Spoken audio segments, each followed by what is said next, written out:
kong ibahagi ang kwentong ito. Dahil baka kahit paano ay may mapulot na kaalaman yung inyo pong mga tagapakinig.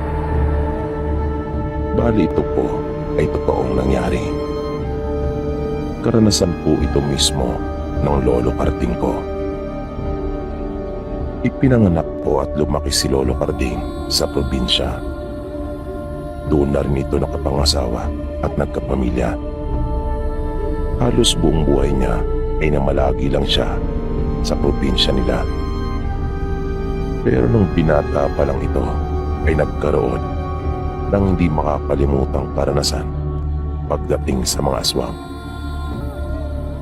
Si Lolo Carding po kasi ay mahilig gumawa ng mga tinatawag na kisiw. Ang sinasabing kisiw po sa kanila ay bitag sa Tagalog. Ito ang kanyang pinakalibangan. Kilala siya sa kanilang baryo pagdating sa paggawa ng mga bitag. Mahusay siya at maabilidad pagdating sa panguhuli ng mga may ilap na hayop tulad ng garong at talo. Yung garong po sa kanila ay musang at yung halo naman na tinatawag ay yung bayawak. Wala talagang makatalo noon kay Lolo Carding pagdating sa panguhuli gamit ang bitag. Kaya napagkakakitaan niya madalas ang abilidad niyang ito dahil gustong gusto ng mga manginginom sa kanila na pulutanin ang bayawak at musang. Ganun na rin ang mga sawa. Noong mga panahong iyon kasi ay hindi pa masyadong mahigpit at marami pa talaga ang mga ganitong uri ng hayop sa mga kagubatan doon sa kanilang probinsya. Kung minsan naman ay pinagpapalit niya ng bigas at isda ang kanyang mga nahuhuli. Kaya malaking tulong sa kanilang pamilya yung ginagawa ni Lolo nung binata pa siya. Ang mga ginagamit niyang lubid ay siya mismo ang gumagawa at pinapahiran niya ang mga ito ng uling nang upang sa ganon ay humalo sa kulay ng kalikasan. Pero minsan, nang bisitahin niya ang kanyang mga ginawang bitag, ay nagulat talaga siya nang makita niya ang isang napakalaking bayawak. Umulupot na sa mga sanga ng halamang naroon yung tali nito dahil sa pagpupumilit na makatakas. Pero maasahan talaga at lubang matibay ang mga tali at bitag na ginagawa ni Lolo Carding. Dahil sa pagkakahuli niya sa malaking bayawak na iyon, ay talaga namang natuwa ang nooy binatang si Lolo Carding. Iyon na yata ang pinakamalaking bayawak na nahuli doon sa kanilang lugar, na para na iyong isang maliit na buhaya. Mabilis na kumalat ang balita tungkol sa nahuli niyang bayawak, kung kaya marami ang nakiusyoso. Marami din ang nagbalak na bumili upang matikman ang karne noon. Pero tumanggi si Lolo Carding pagkat nais niya munang alagaan ito at panatilihin muna sa kanilang bahay. Kahit ang mga taga roon sa karapit baryo nila ay talaga nagpupunta sa kanilang bahay at sinasadya siya para makita yung nasabing bayawak. Hanggang isang araw ay may biglang dumating na lalaki sa bahay nila. Isa itong malaking tao at halatang may sinasabi sa buhay. At may kasama pa itong isang alalay. Una nitong nakausap ang kanilang ina at hinahanap siya. At nang makaharap na niya ito, ay agad na sinabi ang kanyang pakay. Bungad pa niya, kanya raw na pag-alaman ang ukol sa nahuli niyang malaking bayawak at nais niya itong makita. Na hindi naman ipinagkait ni Carding ang kahilingan nito. Ngunit nang makita na nung lalaki yung bayawak, ay agad na nagbanggit ito ng presyo at nais daw niya itong bilhin. Na hindi kaagad nakasagot si Karding pagkat medyo nabigla siya dahil hindi biro ang nasabing halaga na iniaalok sa kanya ng mayamang lalaki. At napansin niya na nang makita nung bayawak yung lalaki ay bigla itong nagwala sa kanyang kulungan na para bang nagpapakitang gilas at tila ba nakakita siya ng kakampi. At nang lumapit yung lalaki sa kulungan nito ay nagmamadali ring lumapit yung bayawak sa kanya at dinilaan pa ang kanyang mga daliri. Sinabi ni Karding sa lalaki na wala siyang balak na ipagbili yung kanyang nahuli.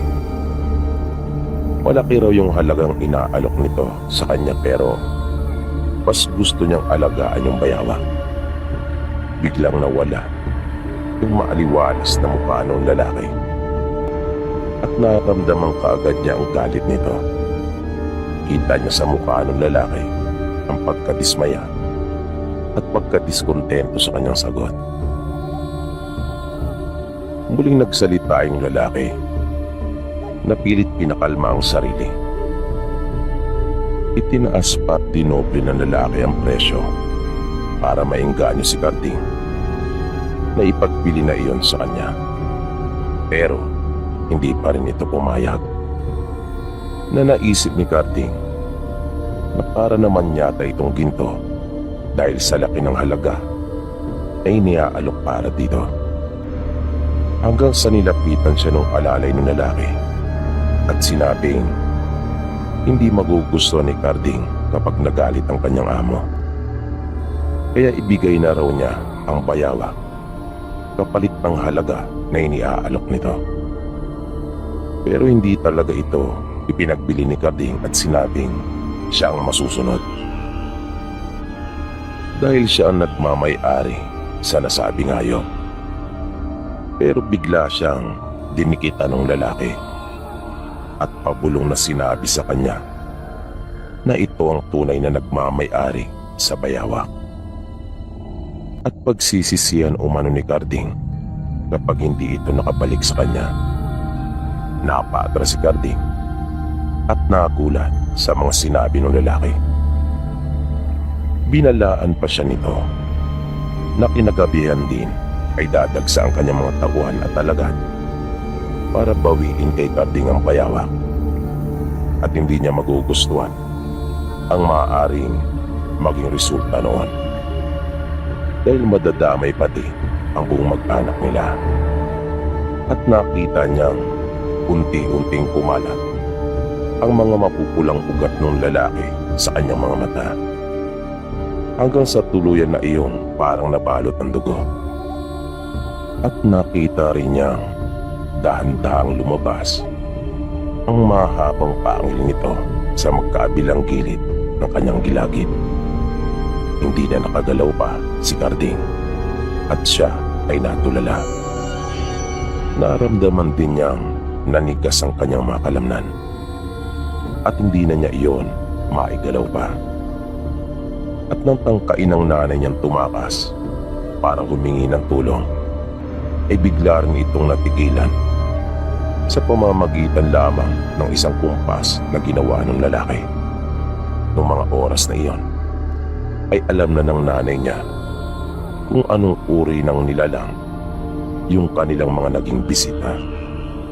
Mahirap paniwalaan, pero nasaksihan nila yung kakaibang kakayahan ng aswang na yon. Pero sinabi nito kay Karding na lubha siya nagtataka kung bakit hindi nagawa ng bayawak na makatakas sa kanyang patibong. Lubha daw siyang nahihiwagaan kung bakit hindi nagawa ng bayawak na maputol yung lubid ng bitag. Ano raw bang mayroon sa mga lubid niya? Dahil sa matinding takot na nararamdaman ni Karding, ay napilitan siyang ipagtapat sa lalaki yung kanyang sikreto. Sinabi niya dito na tinuruan siya ng kanyang lolo at may orasyon ang mga lubid na kanyang ginagawa at inilalagay sa pitag. Kasabay ng pagpapahid niya ng uling dito. At biglang nangiti yung lalaki na para bang nabunutan ito ng tinik sa lalamunan. Sabi pa nito, ang buong akala daw niya kasi ay tuluyan ng hindi makakapanumbalik sa dating anyo yung bayawa. Na nagulat si Karding dahil sa kanyang narinig na sinabi ng lalaki at siya ay lubhang nagtaka. Hindi niya lubos na maunawaan yung mga tinura ng lalaki. Hanggang sa tanungin siya nito kung ano yung orasyon na yon, pagkat gusto raw niya iyong matutunan. At bilang kapalit ay pagkakaloob pa rin niya kanila Karding yung halagang iniaalok niya dito. At hindi nagagambalain pang muli na ituturing na para bang walang nangyari. Na iyon na umano ang una at huli nilang pagkikita. Panandaliang tinitigan ni Karding ang kanyang ina na nooy nahihirapan na pagkat tulad niya ay hindi rin ito malayang makagalaw. Kaya wala nang nagawa pa si Karding kundi ang sabihin at ipagtapat na ang orasyon sa lalaki. Natuwa naman ang lalaki at nagpasalamat pa ito kay Karding. Inalis na rin niya ang orasyong ibinigay sa binata para makagalaw na ito. Lumapit muli yung lalaki sa pulungang ginawa ni Karding para sa bayawa. At nang lumapit sa kanyang bayawa, ay kanyang pinalapit naman si Karding para bigkasin ang orasyon na ginagamit sa pagkakalag ng mga nauhuli niyang hayop. At nanlaki talaga ang kanyang mga mata at namangha nang makita niyang unti-unting nagbago ang anyo ng bayawa matapos na makakawala sa lubid na kanyang ginawa. Maya-maya ay naagaw naman ang kanyang atensyon dahil sa malapad na kumot at damit na dala ng alalay ng lalaki nang kanya na itong ilabas mula sa lalagyan. At nakita ni Karding ang isang napakagandang babae na walang saplot. Naging babae yung bayawa at iniabot na nung alalay yung kumot at mga damit nito para mabihisa na ang ubad niyang katawan. Asawa pala ito ng lalaki at doon na naunawaan ni Karding kung bakit gano'n lang kasidi ang pagnanais nitong maibalik sa kanya yung bayawa. At matapos makapagbihis ay nagyakap sila ng mahigpit. Humingi naman ng paumanin si Karding sa pagkakahuli niya sa babae, pero mabait naman itong tumugon at sinabing wala siyang kasalanan.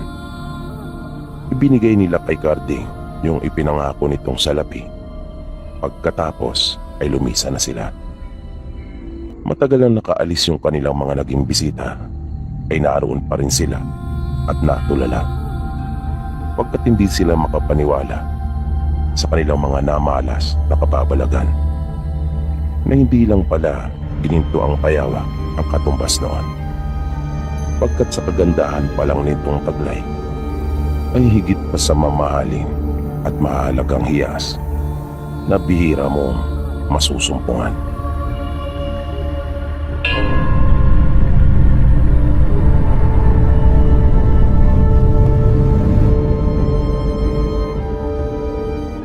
Medyo maselan po itong kukwento ko sa inyo.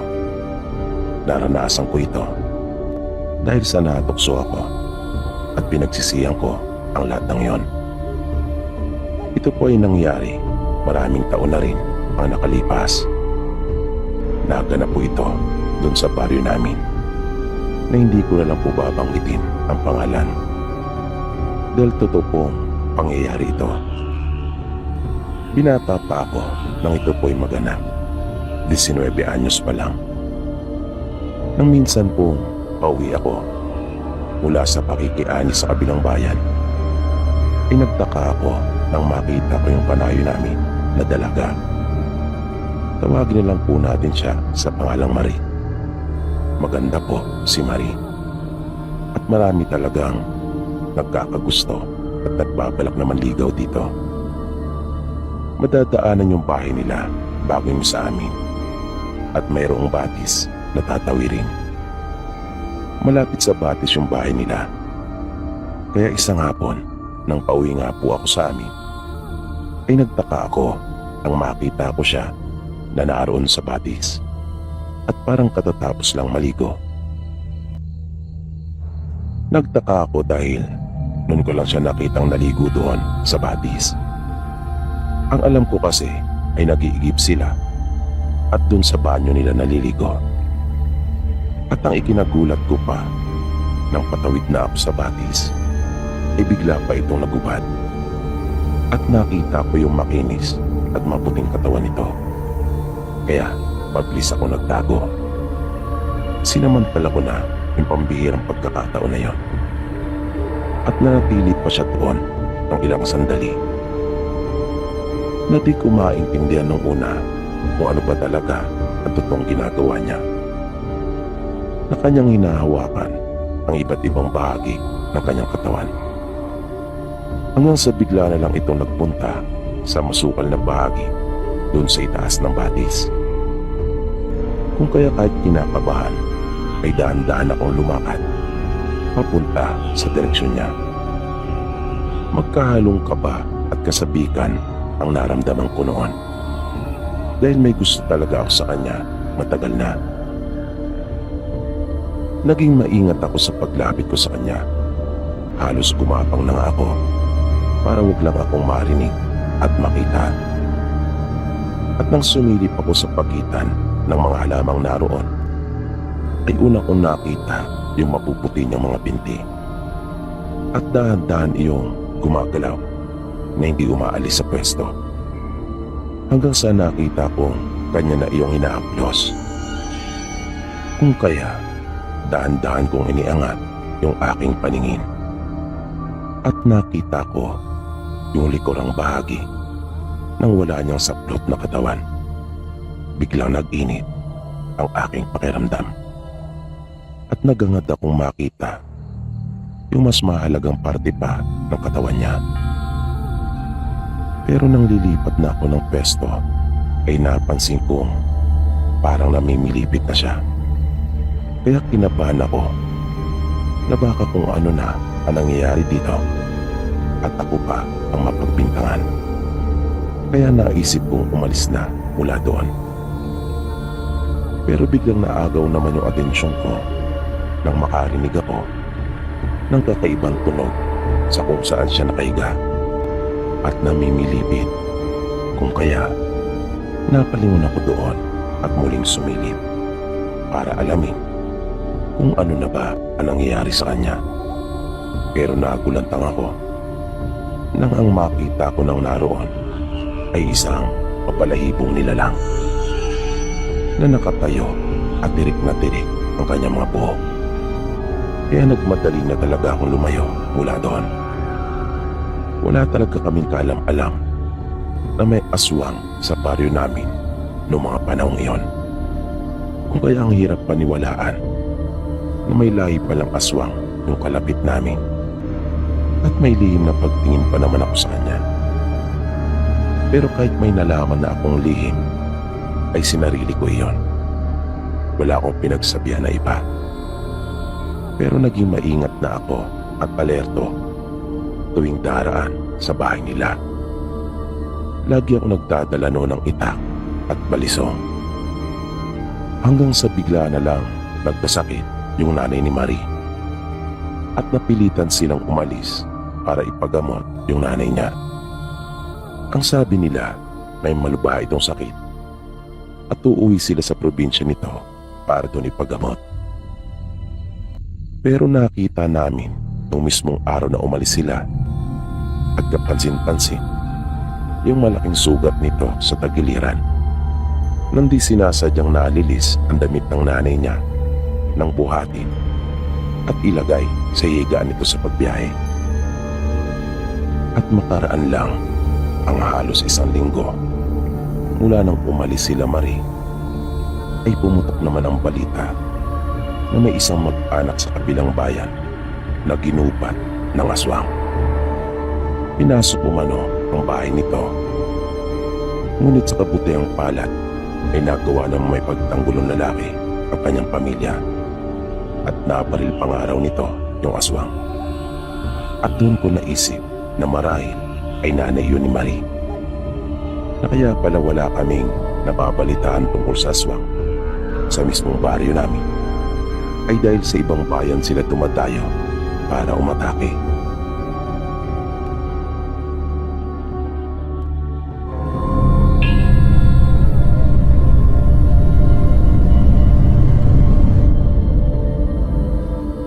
Buwan ng Abril, taong 1990, isang pamilya ang napadpad sa isang lalawigan upang doon gugulin ang kanilang bakasyon.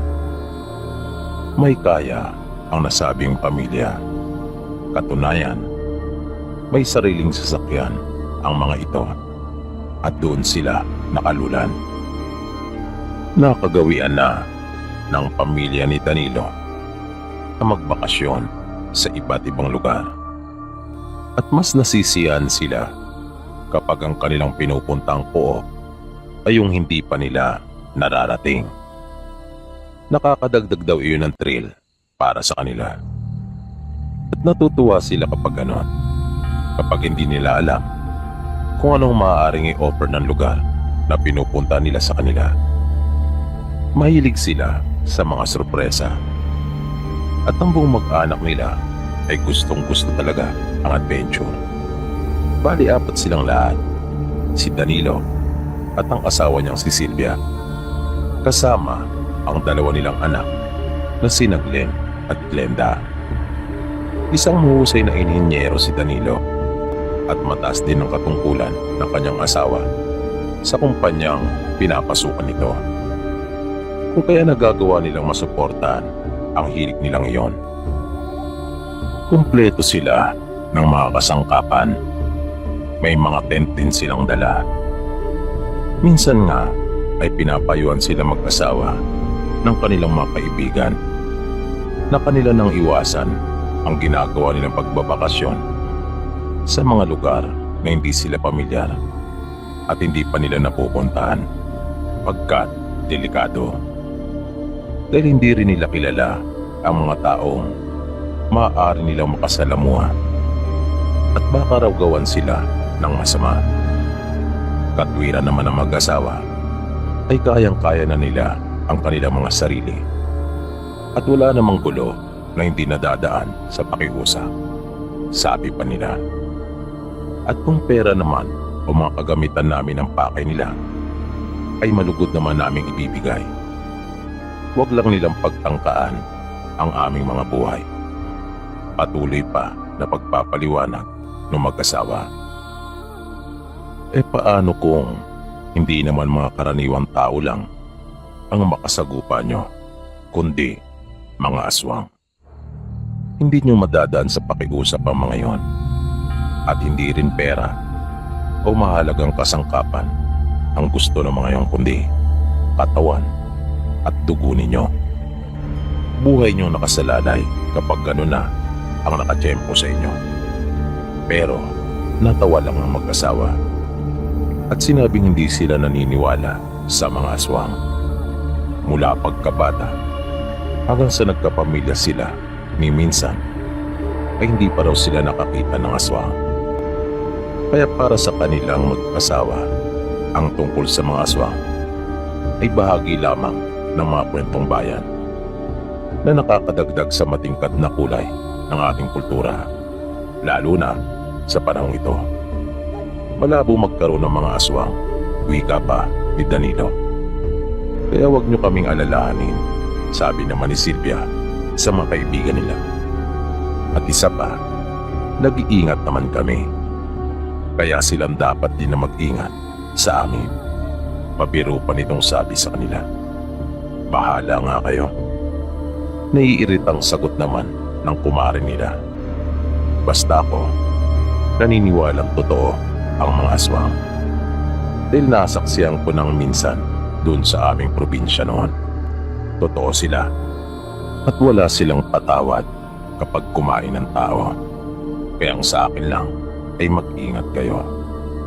Mabuti na rin yung hindi kayo masyadong kampante at nagbibigay ng kumpiyansa. Oo naman Mare, nag-iingat kami ni kumpare mo, pati na rin ang mga bata. Sige na, kumain na tayo. Ganun lagi ang mga tagpo sa tuwing nagkikita silang magkakaibigan. Pero hindi nila talaga maawat at mapigilan ang mag-anak ni Danilo sa nakasanayan at nakahiligan nilang gawin tuwing sasapit ang bakasyon. At nung mga pagkakataon ngang iyon ay nasa ibang lugar na naman sila at naghahanap ng kanilang mapagpapahingahan. Pero papadilim na ay nasa daan pa rin sila at bumabiyahe. Lulan ng kanilang mag-arang kotse. Maya-maya ay biglang bumagal ang pagtakbo ng kanilang sasakyan. Naisipan kasi ni Danilo na magtanong. At may nakita siya naglalakad sa may gilid ng daan. Kaya nagdaan-daan lang siya sa kanyang pagpapaandar.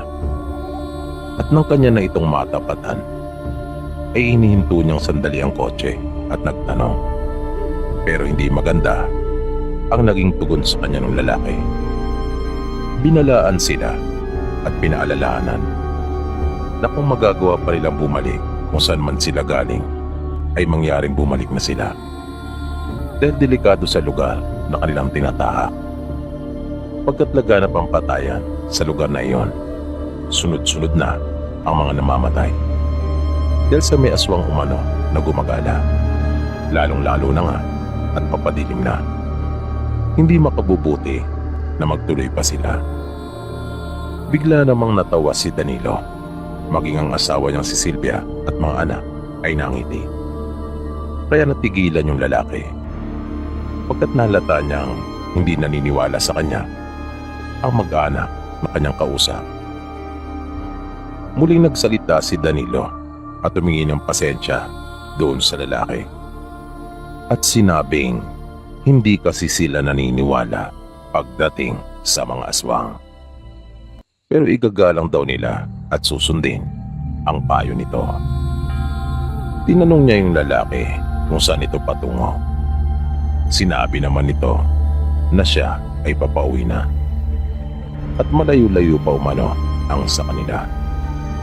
Kaya inalok ito ni Danilo na kung nais niya ay sasabay na lang nila siya dahil hindi na sila tutuloy pa at babalik na lang. Nung una ay ayaw pa sana ng lalaki. Pero nagpumilit sila Danilo dahil sa nabaitan sila dito. Kaya sumakay na rin ito at sumakay sa kanila. Nang nasa loob na ito ng sasakyan at kasalukuyan na silang bumabiyahing pabalik, ay nagtanong sa kanila yung lalaki kung bakit nais nilang magpunta sa lugar na iyon. Kaya sinabi nila na hindi talaga nila alam ang mga lugar doon sa kanilang lalawigan at naroon lamang sila para magbakasyon. At ikinuwento na rin nila sa lalaki na ganun talaga ang nakahiligan ng kanilang pamilya. Ang magpunta sa iba't ibang lugar na hindi pa nila napupuntahan. At napapailing na lamang ang lalaki dahil sa kanyang mga naririnig. At di niya maiwasang masabi na lubang delikado ang nakahiligan nilang gawin na mag-anak. Inalok sila ng lalaki na kung gusto nila ay dumuna lang muna sa kanilang bahay. At ipinangako nito kanya silang dadalhin sa magagandang tanawin at batis na malapit doon sa bahay nila. Natuwa naman ang mag-anak at kaagad na pumayag. Halos may kikalating oras din ang itinagal ng kanilang biyahe. Nang ituro na nung lalaki yung daan papasok sa kanila, ay natuwa yung magkapatid. Dahil yun ang gusto nila, lugar na punong-puno ng mga halaman at punong kahoy. Sinabi nung lalaki sa kanila na hindi naman kalayuan yung bahay nila mula sa kalsada. Mga mahigit 200 metro lang siguro ang layo. pagtatansya sa kanila ng lalaki. Ipinarada ni Danilo ang kanilang sasakyan sa tabi kung saan nalililiman ito ng mayabong na punong kahoy. Siniguro ng lalaki sa kanya na hindi maaano ang kanilang sasakyan, pagkat mababait naman ang mga tao sa kanila at walang loko, di tulad sa ibang sityo. Tinulungan sila ng lalaki na maibaba ang kanilang mga dala at tumulong na rin ito sa pagbubuhat. Tuwang-tuwa ang mag-anak. Buti na lang daw at kanilang nakasalubong sa kalsada yung lalaki. Natawagin na lang natin sa pangalang Dodong. Habang naglalakad sila sa daan, ay patuloy silang nagkwentuhan. Nabanggit sa kanila ni Dodong na may 5 na itong anak. Kaya 7 silang lahat sa kanilang tahanan at medyo nagsisiksikan. Ipinahayag naman nila kay Dodong na wala yung problema, pagkat maaari naman sila magtayo ng tent sa labas ng kanilang bahay. Magtatayo na lang daw sila ng matutulugan doon sa kanilang bakuran. Lalo namang natuwa sila Danilo nang malamang marami pala silang makakasama. Mahilig pa naman daw sa mga bata ang kanilang 2 anak. At napansin ni Dodong na tila sanay na sanay nga ang mag-anak sa paglalakad ng gabi at sa ganong uri ng lugar na katulad ng sa kanila.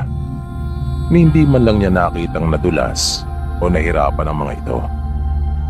Idagdag pa nga na medyo may kadiliman na ang mga oras na iyon at tanging liwanag lamang mula sa kanilang mga flashlight ang nagsisilbi nilang ilaw.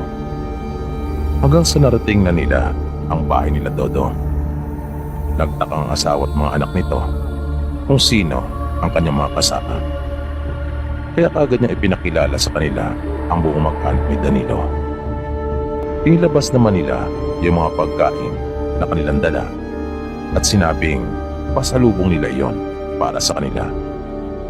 Dahil sa ginawang pag-aanyaya ni Dodong sa kanilang mag-anak, natuwa naman ang mga ito. Lalo pa nga at ang karamihan sa mga ibinigay nila ay hindi pa nila nasusubukang matikman sa buong buhay nila. At bago patuloy magkagulo ang kanilang mga anak dahil sa pasalubong, ay niyaya na silang pumasok ni Dodong at ng asawa nito. Ang sarap naman dito sa inyo, sabi pa ni Silvia.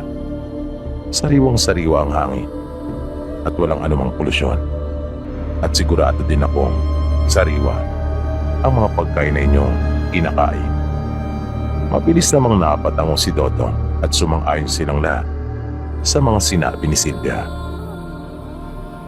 Nagpaalam sandali sa kanila si Dodong at sinabing mamimitas lang siya ng mga gulay upang mayroong maiulam sa hapunan.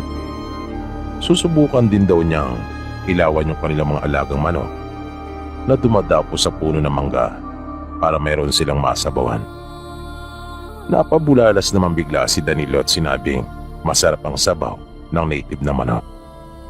At sinigunda naman ito ni Silvia at sinabing wala talagang tatalo sa native. At nagpaalam na muli si Dodong sa kanila at lumabas na ito ng kanilang bahay.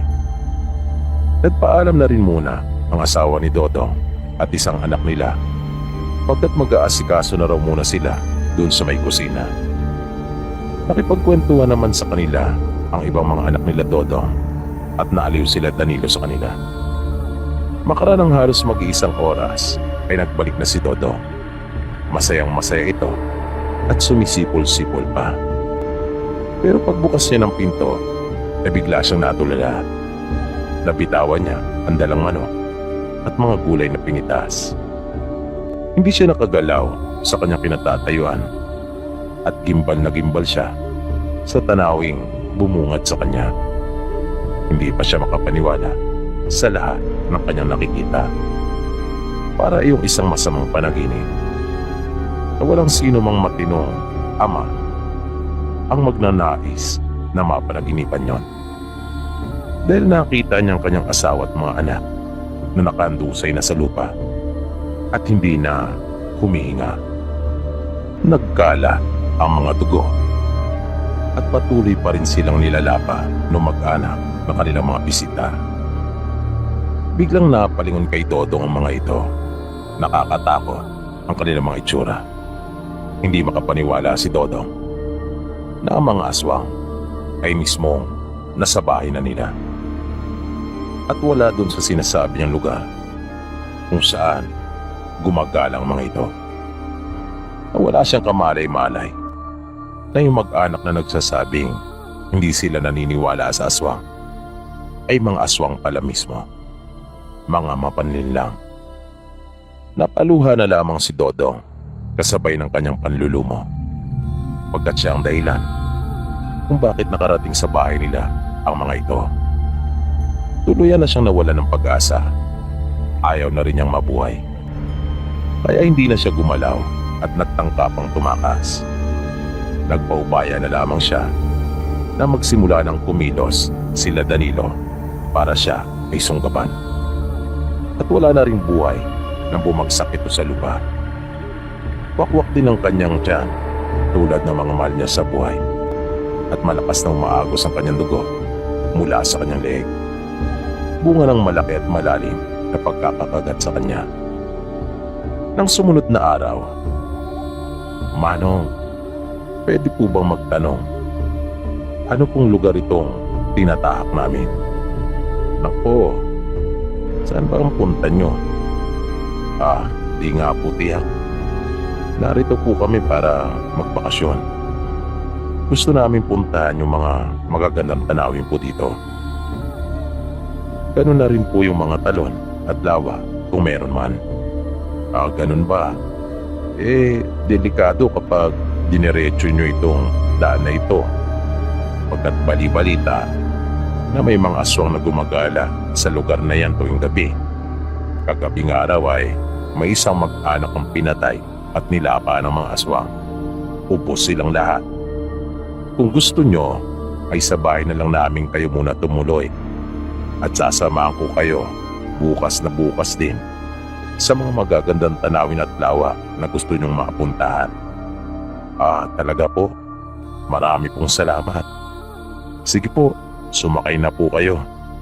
Ako nga po pala si Danilo, ang asawa ko pong si Silvia at ang dalawa po naming anak.